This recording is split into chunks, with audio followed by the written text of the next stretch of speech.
क्या आप जानते हैं 1971 में भारत ने पाकिस्तान से सिर्फ युद्ध ही नहीं जीता था बल्कि दुनिया का सबसे बड़ा सैन्य आत्मसमर्पण भी करवाया था। 90,000 पाकिस्तानी सैनिक भारत के गिरफ्त में थे। बांग्लादेश आज़ाद हो चुका था और भारत पूरी दुनिया में सम्मान पा रहा था। और फिर हुआ एक समझौता शिमला में, एक ऐसा फैसला जिसने इतिहास की दिशा ही बदल दी। लेकिन क्या ये समझौता वाकई समझदारी थी या एक चूक जिसकी कीमत हम आज तक चुका रहे हैं? जानिए आज वो अनसुनी बातें जो इतिहास की किताबों में नहीं मिलती, सिर्फ इनसाइड द नेशन पर। इंट्रोडक्शन, परिचय। 1971 के युद्ध के बाद भारत और पाकिस्तान के रिश्तों में तनाव था। इस युद्ध के बाद दोनों देशों के बीच 2 जुलाई 1972 को एक ऐतिहासिक समझौता हुआ जिसे हम शिमला समझौता या शिमला एग्रीमेंट के नाम से जानते हैं। यह समझौता भारत की प्रधानमंत्री इंदिरा गांधी और पाकिस्तान के प्रधानमंत्री जुल्फिकार अली भुट्टो के बीच हुआ। इसका उद्देश्य था दोनों देशों के रिश्तों को सामान्य बनाना, भविष्य में युद्ध को टालना और सभी विवादों को बातचीत से सुलझाना। लेकिन क्या वाकई यह समझौता सफल रहा? क्या पाकिस्तान ने अपने वादे निभाए और क्या भारत ने जीत के बाद भी कुछ खो दिया? शिमला एग्रीमेंट, जुलाई 2, 1972, इंदिरा गांधी और जुल्फिकार अली भुट्टो। मुख्य बिंदु। फर्स्ट, युद्ध के बाद सभी विवाद शांति से सुलझाने का वादा। सेकंड, कश्मीर समेत कोई भी मुद्दा सिर्फ द्विपक्षीय रहेगा। थर्ड, युद्ध विराम रेखा अब LOC कहलाएगी। फोर्थ, भारत ने 90,000 पाकिस्तानी सैनिकों को बिना शर्त के रिहा किया। फिफ्थ, दोनों देश भविष्य में एक दूसरे की संप्रभुता का सम्मान करेंगे। इन बिंदुओं को देखकर लगता है कि यह समझौता दोनों देशों के लिए शांति का रास्ता खोल सकता था। लेकिन क्या वाकई ऐसा हुआ या ये वादे सिर्फ कागज पर ही रह गए? शिमला एग्रीमेंट, उसके बाद क्या हुआ? शिमला एग्रीमेंट में पाकिस्तान ने भारत से कई वादे किए थे, शांति, संवाद और सीमा का सम्मान।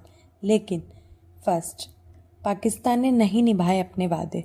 समझौते के कुछ ही सालों बाद पाकिस्तान ने घुसपैठ और आतंकवाद का रास्ता अपनाया। कश्मीर में हिंसा बढ़ने लगी और पाकिस्तान का रवैया फिर से आक्रामक हो गया। सेकंड, 1999 कारगिल युद्ध। शिमला एग्रीमेंट के 27 साल बाद पाकिस्तान ने कारगिल में घुसपैठ की। यह सीधा समझौते का उल्लंघन था। भारत को फिर से सैनिक कार्रवाई करनी पड़ी।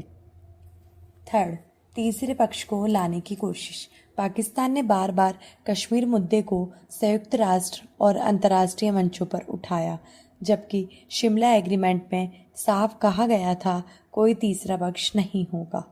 शिमला एग्रीमेंट, वर्तमान परिप्रेक्ष्य।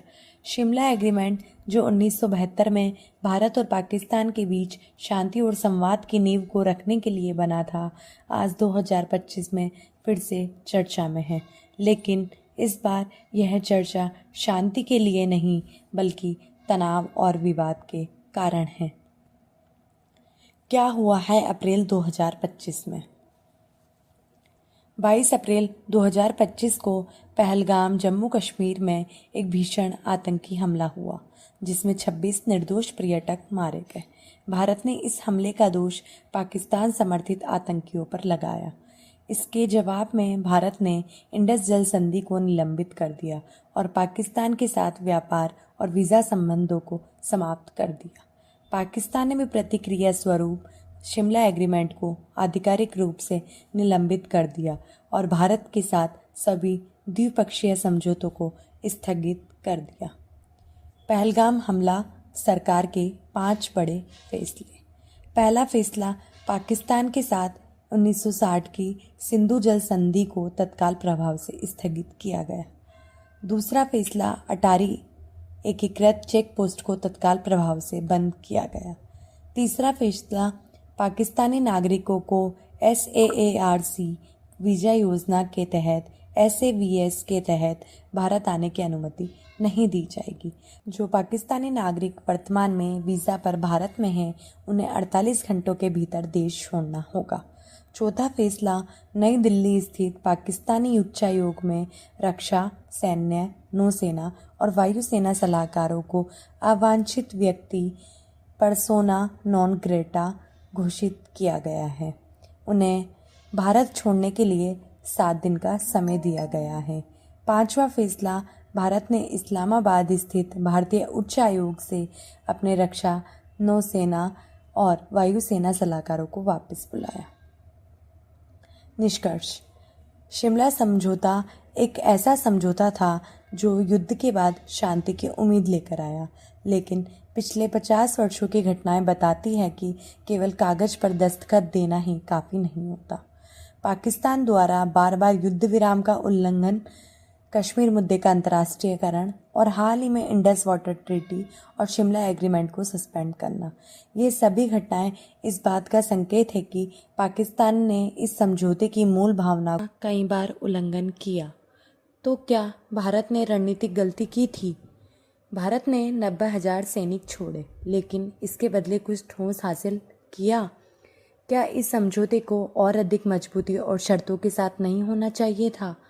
और आज जब पाकिस्तान स्वयं इस समझौते को सस्पेंड कर रहा है, तो इसकी विश्वसनीयता और उद्देश्य पर सवाल उठाना स्वाभाविक है।